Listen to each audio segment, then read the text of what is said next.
Bonjour tout le monde, ici le pasteur Gabriel Jeanne Rose de l'Église Chemin de Vie Centre-Havre. Une autre fois, on se rencontre pour partager ces merveilles qu'on est en train d'étudier présentement. Et je veux les partager avec vous parce que je pense que c'est une saison très ouverte. C'est une saison par laquelle ça va demander une écoute attentive de ce que le Saint-Esprit est en train de nous dire, parce qu'il est en train de parler bien fort. Et il est en train de parler bien fort à son Église, et il est en train d'ouvrir nos yeux concernant tout l'aspect de la grâce, gloire à Dieu, qu'est-ce qu'elle est et qu'est-ce qu'elle n'est pas. Et la loi, qu'est-ce qu'elle est et qu'est-ce qu'elle n'est pas. Écoutez, maintenant, on va parler des choses qui sont extrêmement pertinentes concernant la loi. La loi, amen. Quand on parle de la loi, on parle bel et bien de la loi qu'on retrouve dans l'Ancien Testament. C'est ces lois-là qu'on parle et des 663 autres lois qui suivent, qui appartenaient au peuple juif, qui se servaient de ces lois-là justement pour avoir une société avec des morales et des valeurs qui tenaient debout, gloire à Dieu, et aider la croissance de ce peuple-là. Comme nous avons aujourd'hui des lois qui aident notre société, qui aident en général, le bon sens de la loi aide notre société vraiment à bien continuer son parcours, le cheminement du parcours de cette société-là par lequel la société veut atteindre. Le même est vrai concernant les lois de Dieu. Maintenant, c'est très important que vous saisissiez que je ne suis pas contre la loi ou anti-loi. Amen. Au contraire, amen. Ça s'appelle. Mais quand on parle des choses de Dieu, quand on parle d'une croissance et d'un développement spirituel, il est maintenant important de comprendre à quel point que la grâce maintenant est notre élément essentiel, nécessaire et important dans notre vie. Il est extrêmement important de voir et de comprendre qu'est-ce qu'est la grâce dans sa plénitude. Maintenant, il y a deux fossés là-dedans qu'il faut éviter. Il y a un côté de la grâce qui parle que la grâce, tu es tellement libre, là, okay, que tu peux faire n'importe quoi et rien ne t'est tenu compte de tes actions. Donc, tu peux te permettre de pécher et faire qu'est-ce que tu veux. Je ne parle pas de cette loi, de cette grâce-là. Amen. L'autre bord, littéralement, c'est que tu ne fais rien, tu n'as rien à faire parce que Dieu a tout accompli et donc tu n'as rien à faire. Je ne parle pas de ça non plus. Il y a un juste milieu des deux. Il y a des principes à extracter des deux bords et il y a des choses à éviter des deux bords. Est-ce que vous me suivez? Donc, on veut vraiment prendre cette bonne route par laquelle nous pouvons comprendre avec facilité qu'est-ce qu'est la grâce. Mais maintenant, il va falloir démystifier certaines choses. Donc, je vous prie d'être à l'écoute encore, puis ouvrez vos oreilles spirituelles, gloire à Dieu, pour recevoir qu'est-ce que le Saint-Esprit est en train de dire aujourd'hui et maintenant. Donc, quand je parle de la loi, avant de lire le troisième chapitre du livre de Romains, laissez-moi vous donner juste un aperçu de qu'est-ce qu'est la loi, pour vous donner vraiment une base pour vous repérer pendant ce qu'on va aller amener ces révélations-là, ces partages-là dans le livre de Romains. Maintenant, la loi est très importante, comme j'ai dit. Maintenant, les lois par lesquelles sont établies viennent de Dieu. Et comme vous le savez, la Bible dit à plusieurs reprises que la loi vient de Dieu et elle est parfaite. Donc, elle est parfaite, la loi, elle est bonne, la loi. Elle a son importance dans nos vies.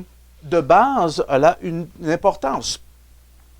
Si de base, la loi a une importance, donc il y a des choses, c'est sûr et certain, que vous et moi, nous avons suivi tout le long du parcours ou du déroulement de notre croissance spirituelle. Maintenant, quand on parle de la loi, il faut vraiment saisir que la loi n'est pas complète. Elle n'est pas complète. D'elle-même, elle n'est pas complète. Même si la loi est parfaite, elle n'est pas complète. Maintenant, vous dites quoi? C'est contradictoire, qu'est-ce que tu dis? Non, je veux vraiment vous m'écouter. Amen. Écoutez bien ceci. La loi n'est pas complète en elle-même. Laissez-moi vous le prouver. Amen. Allons voir Matthieu, le 5e chapitre. Matthieu, le 5e chapitre. Amen. Et le verset, Matthieu 5, à partir du verset 17. 5, 17. Écoutez bien ceci. Ne croyez pas que je sois venu pour abolir la loi ou les prophètes. C'est Jésus qui parle ici.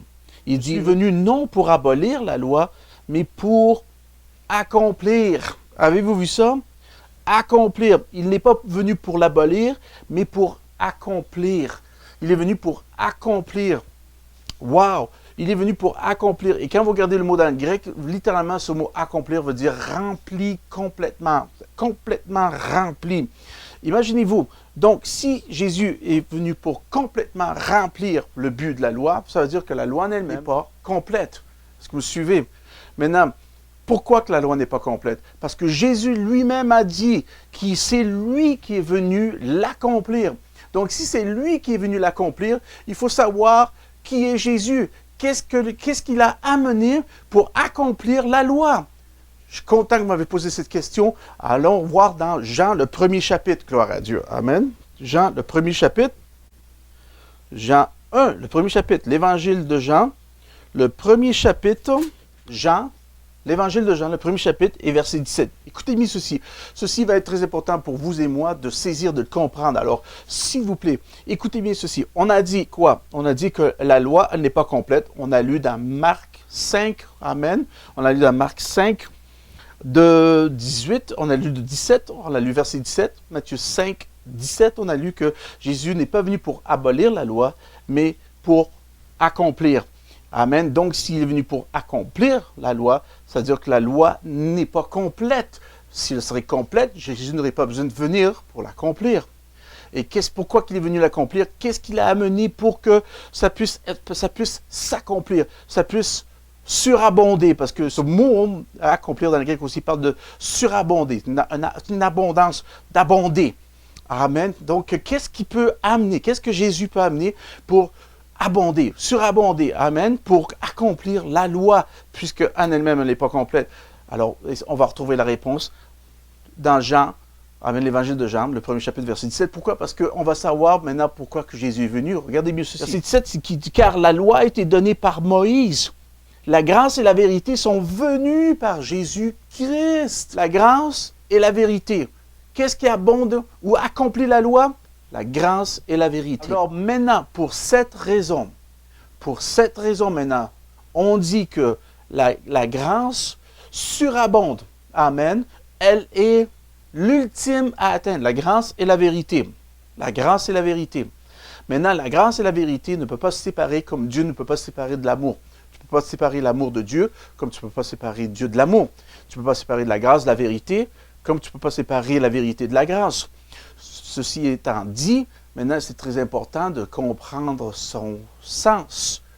Et c'est pour ça qu'il y a beaucoup de mélange, parce que beaucoup de chrétiens ne comprennent pas son sens.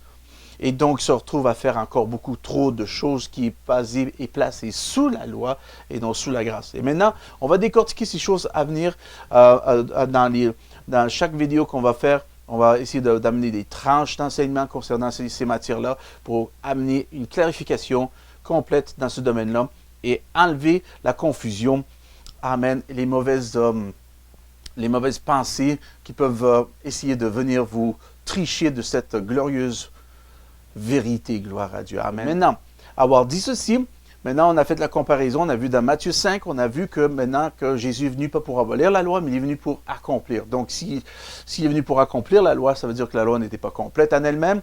Et donc, il a amené, amen, quoi? La grâce et la vérité qu'on retrouve dans Jean 1, le verset 17. Jean 1, verset 17 nous dit que la vérité sont venues. La grâce et la vérité sont venues. Amen. J'aime ce terme-là, venu. La grâce et la vérité sont venues par Jésus-Christ.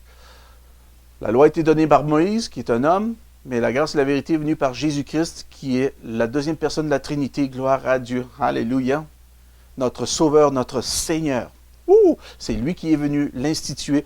Et à partir de là, maintenant, la grâce et la vérité prennent une très grande ampleur, une très grande importance dans votre vie et dans la mienne en tant que chrétien né de nouveau sous la nouvelle alliance. Et ça, c'est très important de saisir. Maintenant, Romains 3, à partir du verset... lisons à partir du verset 21. Romains 3, à partir du verset 21. Maintenant, alors je dis souvent à mon assemblée, tu ne peux pas dire maintenant, puisque c'est maintenant. Maintenant. Parce que vous voyez, vous ne pouvez jamais dire maintenant, parce que c'est maintenant. Donc, quand vous lisez ce verset, il se renouvelle chaque fois. Amen. Alors, mais maintenant, sans la loi est manifestée la justice de Dieu à laquelle rendent témoignage la loi et les prophètes. Avez-vous entendu cette belle révélation-là? Écoutez bien ceci. Mais maintenant, sans la loi est manifestée la justice de Dieu. Imaginez-vous, sans la loi est manifestée la justice de Dieu. Maintenant, allez, sous cette nouvelle alliance, maintenant, Amen. La justice de Dieu est révélée sans la loi. Pourtant, la loi elle-même, elle reflète une justice, amen, de Dieu. La loi démontre un Dieu juste. Amen. La justice du Dieu aussi. Elle démontre, elle le montre. Amen. Mais elle le montre, écoutez bien ceci, à l'extérieur de la connaissance de la nouvelle nature. Je vais leur dire encore. À l'extérieur de la connaissance de la nouvelle nature, la loi reflète une justice de Dieu. Mais elle, à l'extérieur de la révélation de la connaissance de la nouvelle nature, la loi maintenant va vous pointer à un Dieu juste. Et là, c'est possible d'avoir une crainte, mais une mauvaise crainte. Là, il est possible d'avoir des mauvaises pensées. Il est possible même de douter votre salut parce qu'on le regarde à l'extérieur de la révélation de la nouvelle nature. Est-ce que vous me suivez? Wow!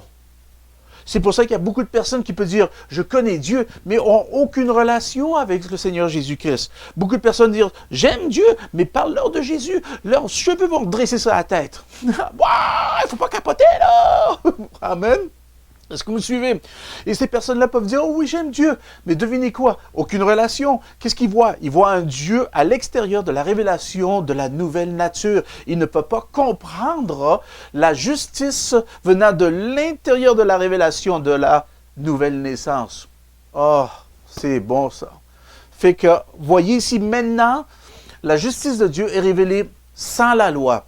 On n'a pas besoin d'avoir la loi maintenant pour nous dicter, pour nous révéler, amen, qui est Dieu. Comment? Parce qu'en acceptant le Seigneur Jésus-Christ, amen, nous obtenons le salut, nous obtenons cette nouvelle nature. Amen. 2 Corinthiens 5, 17 dit que nous sommes une nouvelle créature et toutes choses anciennes sont passées. Nous sommes une nouvelle créature. Donc de l'intérieur, amen, la révélation de la nouvelle création, nous avons une justice de Dieu qui se révèle sans la loi. Comment est-ce qu'elle se révèle? Elle se révèle par l'enseignement de la grâce et de la vérité dans vos vies. Wow! Avez-vous été jamais convaincu d'un fait sans vraiment l'avoir vu, sans vraiment l'avoir lu, sans vraiment l'avoir connu vraiment, mais vous savez que c'est une vérité, et cette vérité, vous savez que vous savez que vous savez. Oui, pourquoi? Parce que c'est à l'intérieur, et donc tout d'un coup, amen, il y a une chose qui vient à l'intérieur. Cette révélation de la nouvelle naissance se passe à l'intérieur, frères et sœurs, gloire à Dieu. Et de là maintenant, nous avons la révélation de la justice de Dieu sans la loi. Wow! Et c'est pour ça que la Bible dit, mais maintenant, et ça se renouvelle chaque fois, gloire à Dieu, que vous le saisissez. Vous réalisez que maintenant, c'est pas par la loi, gloire à Dieu, que vous êtes justifiés, parce que la Bible dit qu'aucun homme sera justifié par les œuvres de la loi. Oh, gloire à Dieu. Amen.